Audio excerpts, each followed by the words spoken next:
भगवान अवतार अंश ऋषभ देवंकर चरित्र कौन थिला। श्री सुखदेव उवाच सुखदेव कहते राजन जन्म समय ही नाभिनंदन ऋषभ देवंकर नाम जहाँ वर्णना अच्छी जन्म समय नथिला जे परवर्ती समय नाम रही वर्णना तो ए प्रकार रही आपण मैंने भी देखिए जानवे जे नाभिनंदन बोली वर्णना अच्छी नाभिनंदन मेरुदेवींकर पवित्र गर्भर अवतरित हेबा परे श्री अंगरे विष्णुंकर जो वज्र अंकुश आदि चिन्ह ये सब देखा मिलूला जन्म समय मनुष्यर लक्षण मनुष्यर चिन्ह रु तार भविष्यत अतीत ये सब प्राप्त होता है ये प्राप्त होता है भगवान से अनुसार तार गर्भ तार कर्म गुण अनुसार तार जन्म देते तार गुण कर्म तार चाली चरण आव भाव ये जन्म समय ही प्राप्त हो जाए धीरे धीरे धीरे धीरे हाँ किसी जनकर शेष परिवर्तन आसी था किंतु जन्म समय ताहार विकास होता आम बहुत जिन देखिले जन्म समय मनुष्य भितर आविलता चिंता ये सब किसी न था तेणु मैंने देखी छोट पिला भगवान मैंने बड़ को लात मारिगला कि ना कि छोट पिला नहीं भगवान सदृश ये निर्माण हृदय हृदय किसी था आविलता किसी न था तेणु पाखे विभिन्न अ, सब संकेत मान प्राप्त होते आम आगे भी देखी दुर्योधन दुर्योधन जन्म होगा समय ता भीतर भी जो संकेत थिला विदुर महाराज को कही महाराज यार संकेत दर्शन करुचे ये कुलवंश समाज को नष्ट करना कुलवंश समाज को नष्ट करना तेणु आपण जेहेतु राजा जेहेतु आपण राजा अटंती आपण आपको त्याग कर दियंतु राजा तार प्रथम कर्तव्य है राज्य प्रथम कर्तव्य है राज्य ये परिवार नहीं आजिकल राजा प्रथम कर्तव्य हूँ परिवार द्वितीय कर्तव्य हूँ भविष्य तृतीय कि चतुर्थ कि पंचम आसव मनुष्य किसी करवा ए प्रकार हो जाए कि वास्तव में राजा प्रथम कर्तव्य है प्रजा प्रजा प्रजा माने राजा अनुसरण करते राजा को हाथपति रही था तेणु राजार किसी कर्तव्य अधिकंतु किसी रही अधिकंतु किसी रही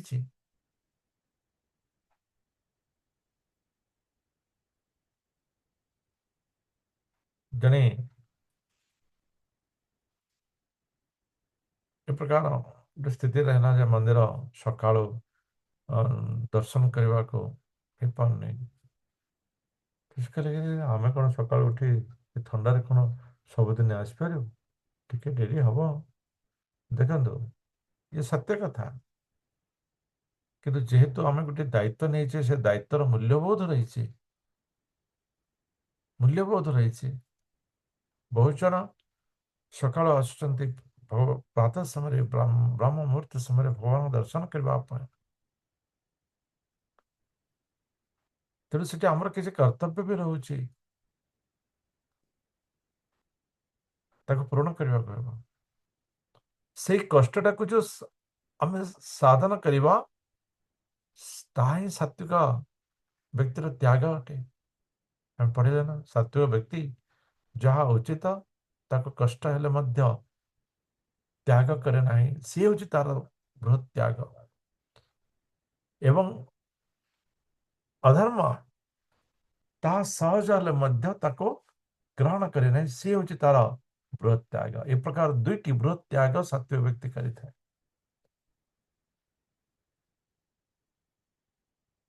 ତେଣୁ କର୍ତ୍ତବ୍ୟ ରହିଯାଉଛି, କର୍ତ୍ତବ୍ୟରେ ମନୁଷ୍ୟ ବନ୍ଧା। ତେଣୁ ସେ ତ୍ୟାଗ କରିପାରିବନି, ତାକୁ ସିଏ ଛାଡ଼ି ପାରିବ ନାହିଁ।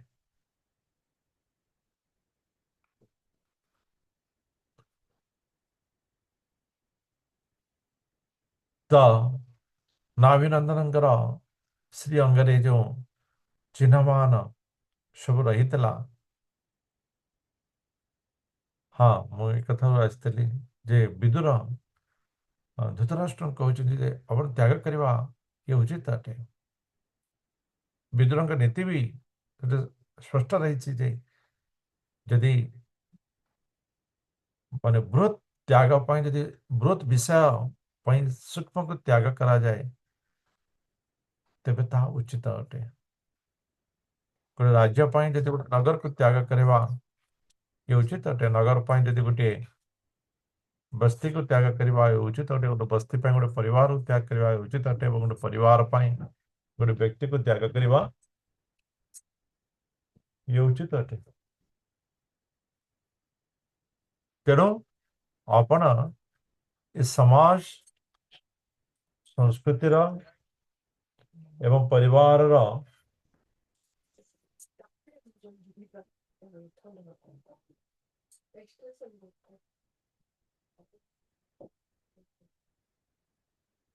ଉନ୍ନତି ପାଇଁ ବା ଉତ୍ତମତା ପାଇଁ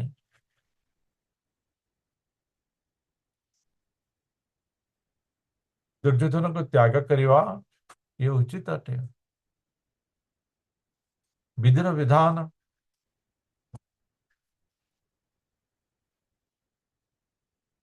ତ୍ୟାଗ ହେଇପାରିଲା ନାହିଁ, ସେ ଯାହା ହେଉ। ଏ ପ୍ରକାର ଜନ୍ମ ସମୟରୁ ହିଁ କିଛି ସଂକେତ ପ୍ରାପ୍ତ ହେଇଥାଏ। ସମତ୍ଵ, ଶାନ୍ତି, ବୈରାଗ୍ୟ ଇଏ ଥିଲା ନାଭିନନ୍ଦନଙ୍କର ଶକ୍ତି ବା ଗୁଣ। ସମତ୍ଵ, ये वाक्यटी बहुत छोट, किंतु आपको निभेवा बहुत कष्ट, किंतु जड़े भक्त पक्षरे ये बहुत आवश्यक अटे। समान भाव रखा, बाच विचार न करवा, शास्त्र सम्मत विचार जहाँ उचित, जहाँ धर्म सापेक्ष, जहाँ शास्त्र सम्मत से मत रखा, ये सबुठार बड़ा कथा। शांति, शांतर शांति जाता रहता है। राजांक पाखरे ये साधारण कथा जो विभिन्न विषय आसी पहुँचब, जो विषय मन को तो आंदोलित अशांति कर, किंतु सेति मध्यरे मध्य शांति रहिबा ये श्रेष्ठतार परिचय अटे, जहाँ कि नाभिनंदन पाखरे परिलक्षित था। वैराग्य, वैराग्य माने केवल त्याग नहीं, आसक्ति विहीन, आसक्ति विहीन। यार उदाहरण में बहुत थर प्राप्त करी वैराग्य एवं तृतीय अध्याय पढ़ी जे कर्तव्य कर्म ही वैराग्य जात होता है। कर्तव्य कर्मर वैराग्य जाता ही था एवं वैराग्य होची तीक्ष्ण कुराड़ी सदृश। वैराग्य मनुष्य को ए भौतिक चेतना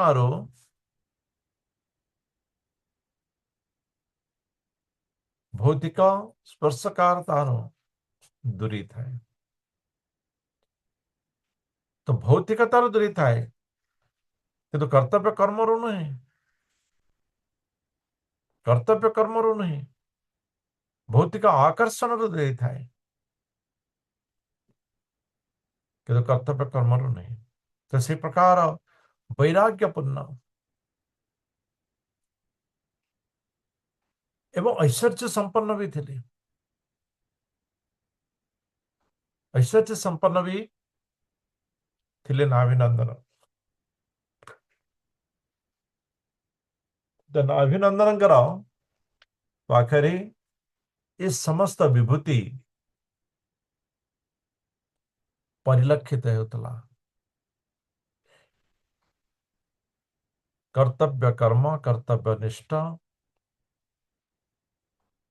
धर्म मार्गरे परिचालित से जे होना कहीं की ताहार प्रभाव ताहार कथार मूल्य ये निश्चित रूपे अन्य प्रति प्रभाव पकेवा ही पकेवा, अन्य को आकर्षण करवा ही करिव।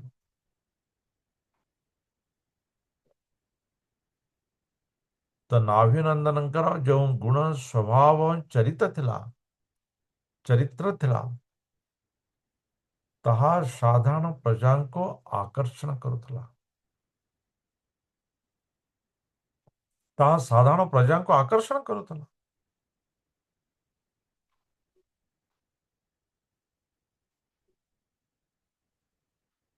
तेणु दिन प्रतिदिन नाभिनंदनकर जो गुणगान ये सबआड़े व्यापक है। मंत्री प्रजा ब्राह्मण देवता ये समस्ते नाभिनंदनकर चाली चलन गुण सौहार्द आचार व्यवहार रे इति प्रभावित हेले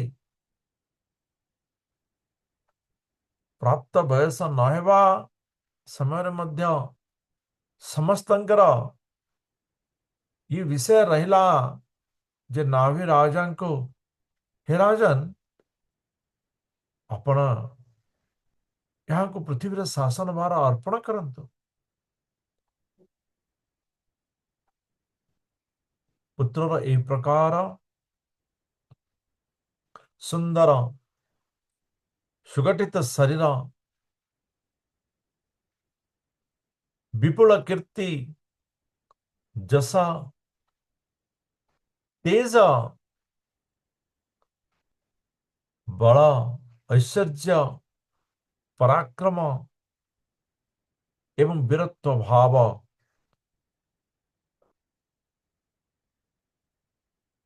जहाँकि गोटे राजार आवश्यक गुण ठारू और अधिक रही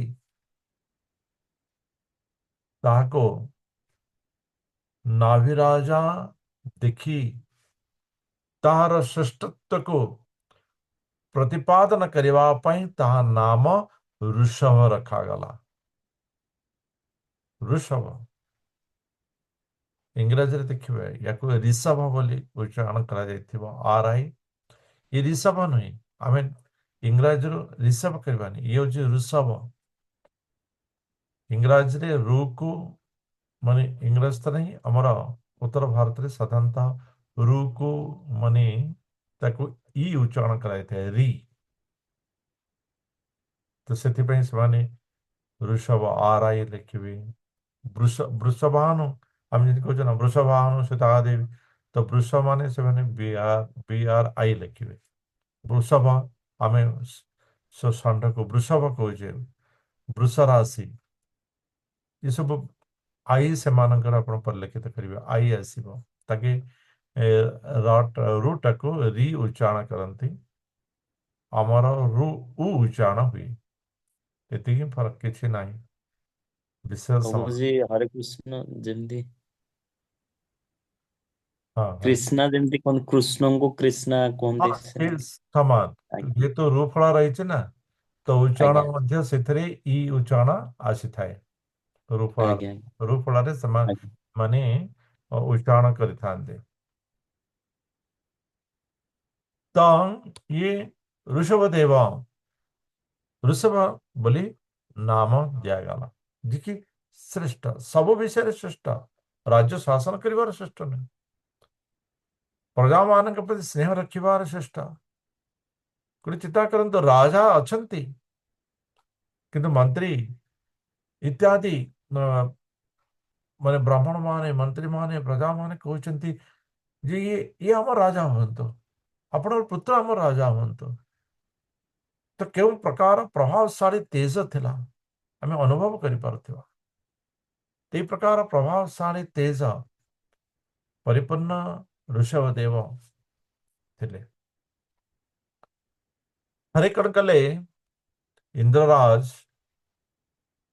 ଈର୍ଷା କଲେ ଯେ କଣ ପୃଥିବୀ ବର୍ଷରେ ସମସ୍ତେ ଋଷଭ ଦେବଙ୍କର ଗୁଣଗାନ କରୁଛନ୍ତି ଦେଖନ୍ତୁ ସ୍ୱର୍ଗର ରାଜା ମଧ୍ୟ ଈର୍ଷା ଆଗତ ହେଇଥାଏ କାହିଁକିନା ଭୌତିକତା ଭିତରେ ହିଁ ସେ ଈର୍ଷା କଲେ ଆରେ ମୁଁ ସ୍ୱର୍ଗର ରାଜା ପୃଥିବୀ ମୋର ଆହୁରି 3 କଦମ ତଳେ ରହିଛି ସେଠୁ ତ ସମସ୍ତେ ମତେ ସମ୍ମାନ ଦେବା ଦରକାର ତେଣୁ ସେ କଣ କଲେ ନା ବର୍ଷା ବନ୍ଦ କରିଦେଲେ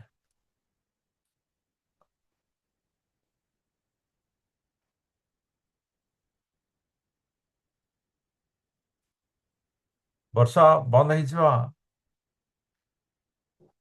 ଇଏ ଏକ ଅଶୁଭ ସଂକେତ ହେଇଥାଏ ଆମେ କହୁନା ଯେକୌଣସି ବିଷୟରେ ବର୍ଷା ହେଲେ ହଁ ଯାଉ ଶୁଭ ହେଲା ବର୍ଷା ବନ୍ଦ ହେଇଯିବା ଇଏ ଅଶୁଭ ସଂକେତ ଅଟେ ତ ସମସ୍ତେ ଏହା ଚିନ୍ତା କରିଥିଲେ ଯେ ମାନେ ଇନ୍ଦ୍ରଦେବ ଚିନ୍ତା କରିଥିଲେ ଯେ ସମସ୍ତେ ଋଷଭ ଦେବଙ୍କୁ ବୁଝିପାରିବେ ଯେ ସେ କିଛି କରିପାରୁନାହାନ୍ତି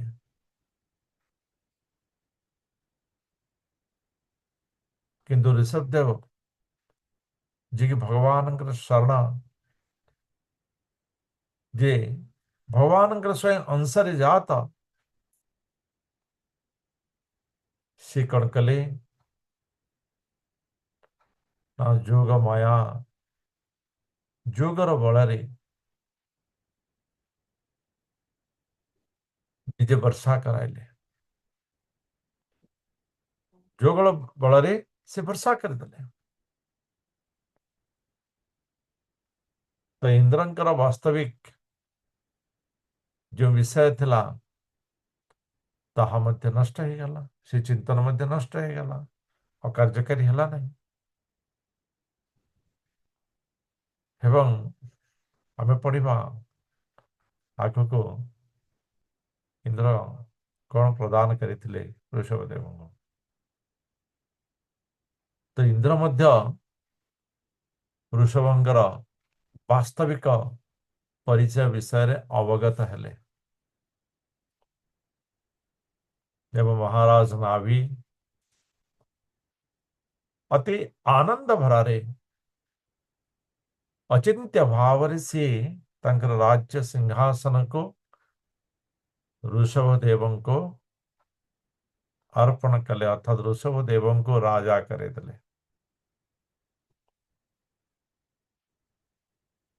ତାଙ୍କର ଯୋଗ୍ୟ ପୁତ୍ର ଆନନ୍ଦର କାରଣ ପୁତ୍ର ଯଦି ଯୋଗ୍ୟ ହୁଏ ପିତାର ଆନନ୍ଦ ସେହି ସ୍ଥାନ ରହିଥାଏ ବଂଶ ମର୍ଯ୍ୟାଦା କୁଳ ମର୍ଯ୍ୟାଦାକୁ ଯେଉଁ ପୁତ୍ର ପରିପୂର୍ଣ୍ଣ କରିପାରିଥାଏ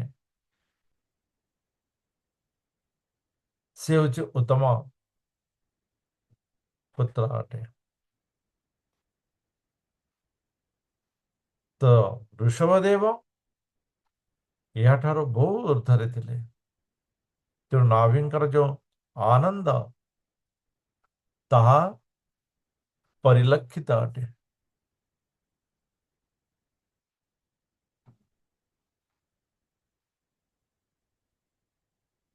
ଯିଏକି ନିଜର ଇଚ୍ଛା ଅନୁସାରେ ମନୁଷ୍ୟ ରୂପ ଧାରଣ କରିଥିଲେ, ସେ ଶ୍ରୀହରିଙ୍କର ଶରଣାଗତ ହେଇଗଲେ। ପୁତ୍ରଙ୍କୁ ରାଜ୍ୟ ଶାସନ ପ୍ରଦାନ କରିଦେଇ ନାଭି ହରିଙ୍କର ଶରଣାଗତ ହେଇଗଲେ।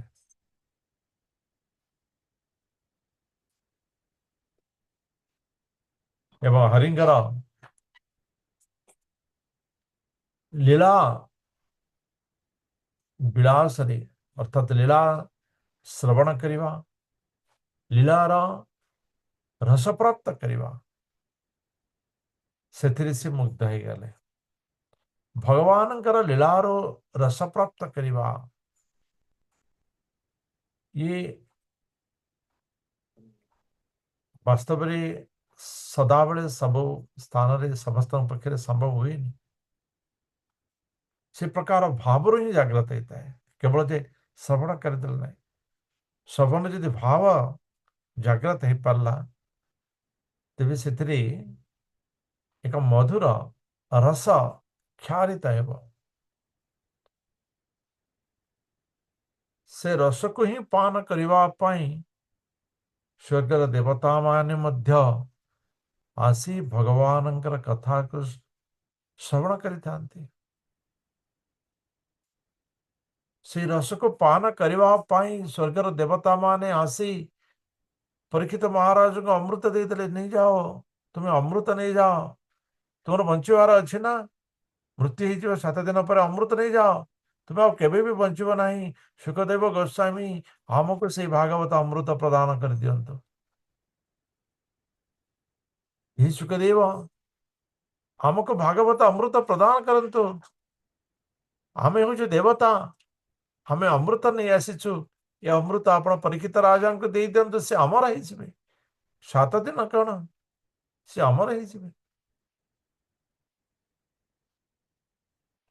ଦେବତାମାନେ ବୁଝିପାରିଥିଲେ ଯେ ଅମରତ୍ୱ ଠାରୁ ଆହୁରି ଉତ୍ତମ ଅଟେ ଭଗବାନଙ୍କର ରସ ସ୍ମରଣ କରିବା, ଭଗବାନଙ୍କ ରସରେ ମଜି ହେବା।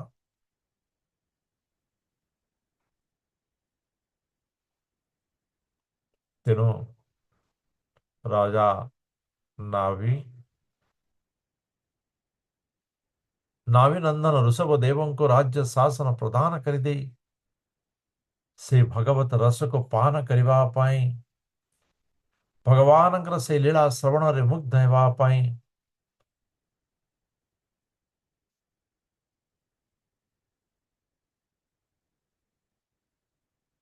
ଆଗକୁ ବଢି ଚାଲିଲେ। ମନ୍ତ୍ରିମଣ୍ଡଳ, ନାଗରିକ, ଏ ସମସ୍ତ ଜନତା ଋଷଭଦେବଙ୍କୁ ପ୍ରାପ୍ତ କରି ଅତି ଆନନ୍ଦ ଅନୁଭବ କଲେ, ଅତି ଆନନ୍ଦ ଅନୁଭବ କଲେ। ଆମେ ଦେଖିବା ରାଜ୍ୟ ନାଭିଙ୍କର ଧର୍ମ ରକ୍ଷା କରିବା ପାଇଁ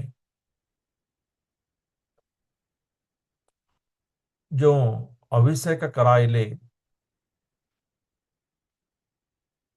ଏବଂ ବ୍ରାହ୍ମଣ ମାନଙ୍କ ଦାୟିତ୍ୱରେ ନାଭି ଋଷଭ ଦେବଙ୍କୁ